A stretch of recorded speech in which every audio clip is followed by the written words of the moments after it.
And away we go. It is another nightcap right here on BearcatJournal.com, brought to you by our good friends at Galactic Fried Chicken. Visit www.galacticfriedchicken.com.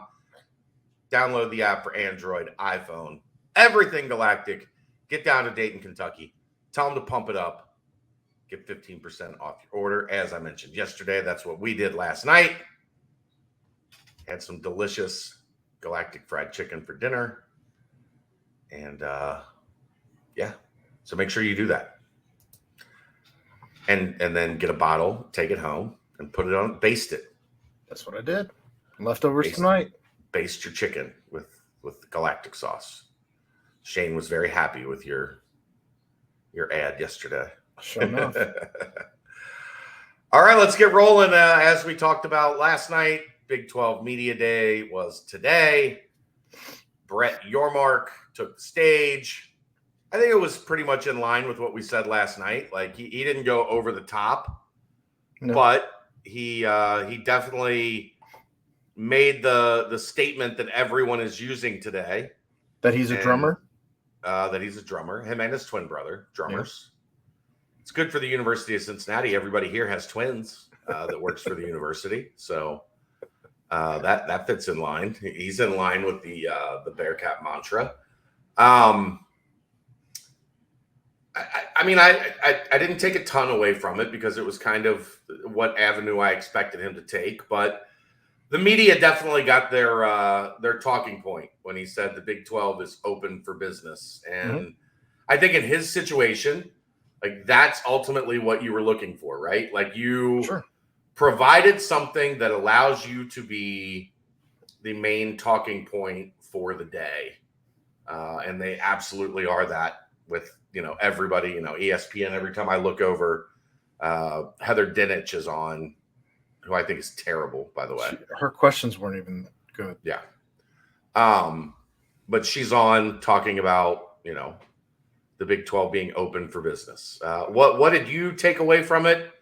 What did you get out of hearing Yormark talk for the first time today to the assembled media?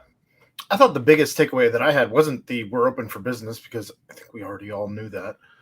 But it was that whatever they decide to do, they didn't want to dilute the product as it currently stands. Rather, they wanted to add to the program or to the conference rather.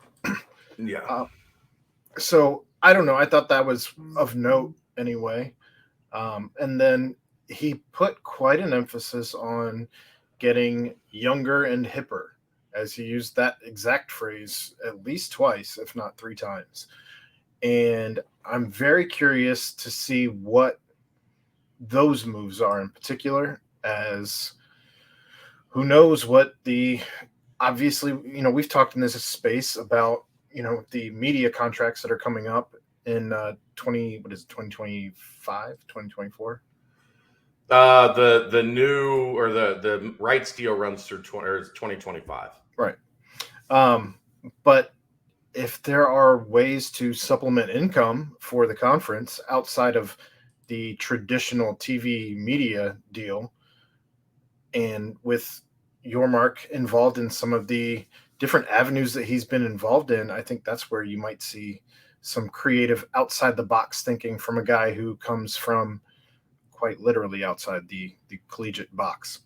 Yeah. I mean, for me, that was kind of like the watermark of like what he had to say, because what he said sounded different than what somebody that's coming from the establishment, quote unquote, coming from a career in college athletics, they would not have taken the line that he did in his answers, because they've never worried about getting younger and hipper, if you will, because it's always just been, we're going to keep doing what we're doing, and we don't have to think outside the box because we are the box. Right, status quo. We are the box. Yeah. And we've got a very nice box, like it's a luxury box, a suite, if you will. Yeah, a suite, if you will.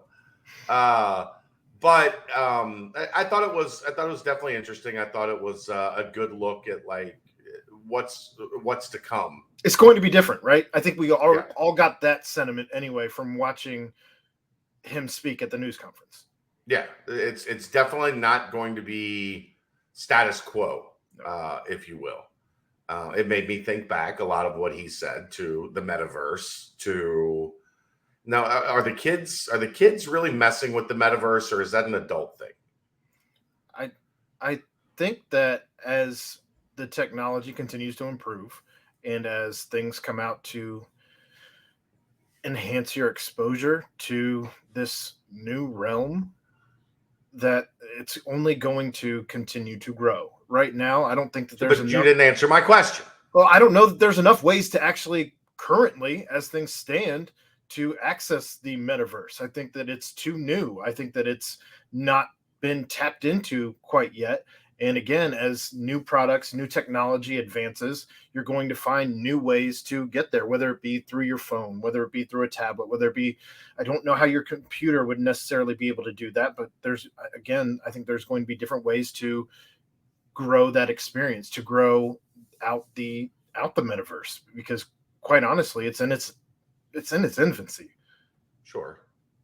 So I don't get the sense that it's like what the kids are into at this point. no, but Maybe it becomes that, but you just got to figure out different ways to try and tap into markets that are currently untapped, because if you're going to be third best, you have to try and close that gap between, we'll just throw out the numbers that are the rough estimate numbers, 100 million and 50 million. That's a huge gap. And if you can, I'm told that's double. yeah, and according to math, yes. And if you can find a way to close that gap somehow, whether it be 10 million, 20 million, all of that goes a very long way.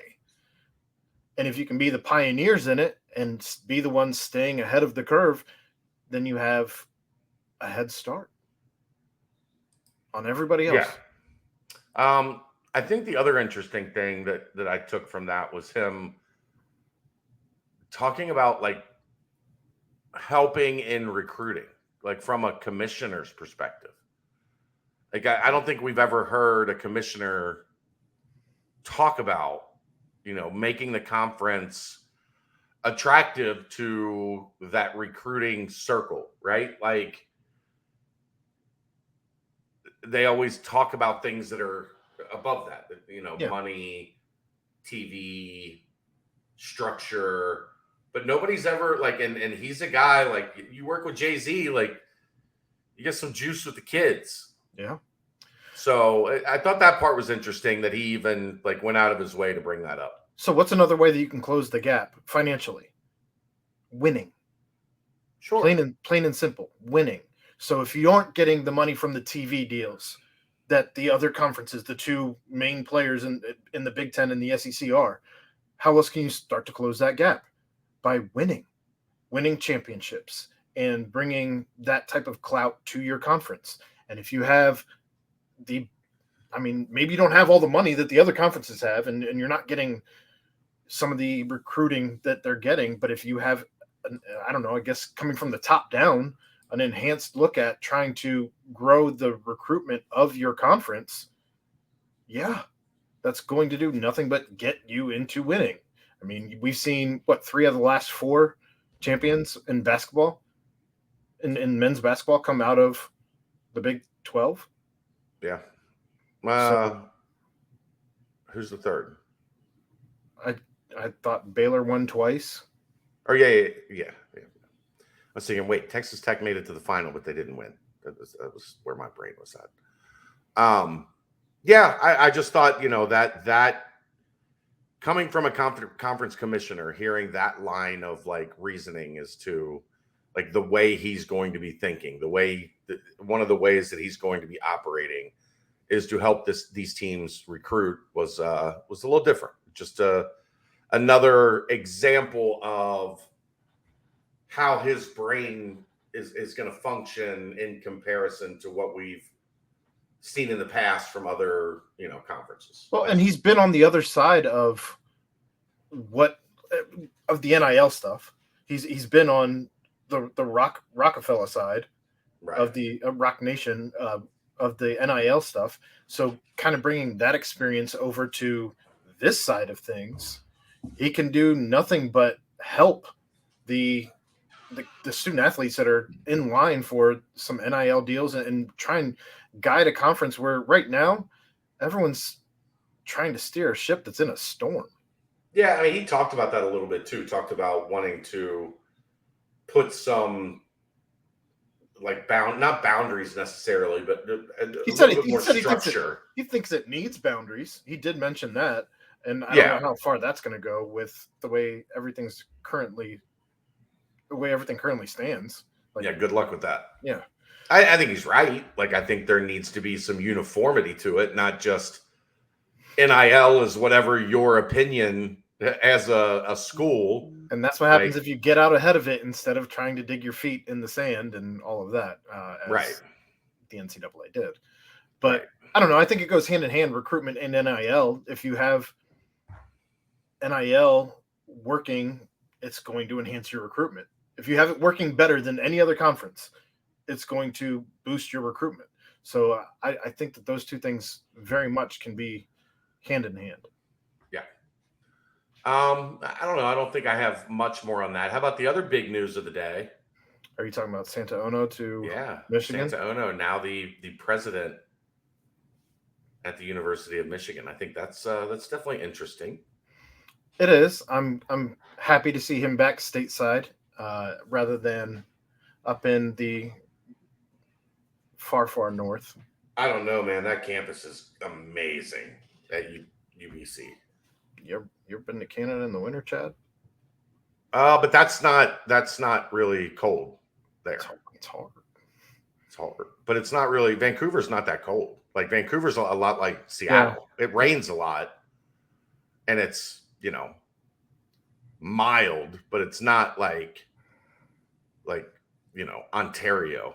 Yeah, you're not freezing your nuts off there every day. At least it's livable. I guess is the right way to put it. But no, I think it's an amazing move for Michigan. I mean, I still think that the quote that you had last night was hysterical. I do that sometimes. That Bone, Cronin, and Ono end up in the Big Ten, and Luke's still here. Mm-hmm. Everybody would have lost that bet. Who's in the Big Ten last? Santa Ono, Mike Bone, Mick Cronin, Luke Fickell. I wonder if the betting odds changed on Cincinnati to the Big Ten with the addition of Santa Ono today. But yeah, it's nice to have somebody who's got Cincinnati's back in the Big Ten. I'd be curious if Michigan would be more apt to put the Bearcats back on the schedule again under his tenure. Yeah, that would be interesting. Does Luke want to do it? Remember, that was on the docket before Luke got here. Mm-hmm. Does Luke really want another game with those guys? I mean, you were literally a dropped pass away from winning that game. I don't know that he wants to mess with them. I don't think he cares for them much. not if they're not given a home and home. Well, yeah, I mean that's the part that changes now, right? Like that should be the most interesting part of joining the Big 12 is we don't have to settle for these single game series or away or the 2-for-1. Right. Yeah, I think that about sums it up for the day. Tomorrow night should be fun. Hopefully getting to go watch a little open gym between the TBT guys that are back in town and the current Bearcats. So look for that tomorrow night as our nightcap topic when I get home. Very good. You going to do anything live while you're there? I don't know what I'm allowed to do.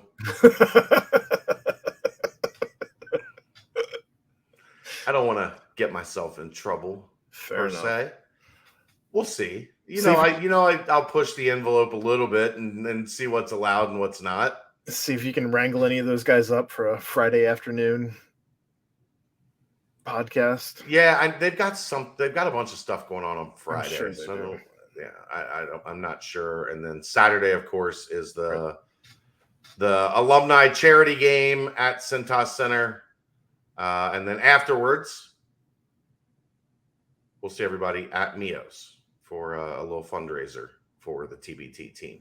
So, yeah, that's where we're at. Now everybody's up to speed, and it's early. It's daylight out, man. Yeah, I got to go make dinner. Let's take the rest of the night off. You're off for the rest of the night, my friend. Oh. Except I'm not. I'll still be working later on, actually. Oh, really? Yeah, I told you. I got that, what is it, tortillas and takes. Oh, yeah. Well, you're not working for me. I'm representing the brand. Right, but I'm not paying you for it. Representing the brand. It's a Texas, I tried to give you a night off. It's a Texas Tech podcast that should be, I don't know if they go live, but it'll at least be available tomorrow. So I'm sure that I'll get tagged in that and all that. You have a good time with that. Sure. I'm taking the night off. I already had to correct him. It's Cincy with a Y, not with an I. Yeah. I'm taking the night off. I'm done for the night. Enjoy. Hang out with my wife. I remembered how much I enjoyed that while we were on vacation. And then you get back home and you just get caught right back up. Yeah, I have to go check on a lady who's been having contractions all day. Oh, that's not great. Well, I mean, it's great, but she said they don't feel like labor contractions, so they just feel like regular contractions. See you next time. Maybe Aaron will be here. Maybe he'll be at the hospital. Who knows? Maybe he'll be here from the hospital. I bet she'd love that. It's the Nightcap, brought to you by Galactic Fried Chicken, right here on BearcatsJournal.com. See ya!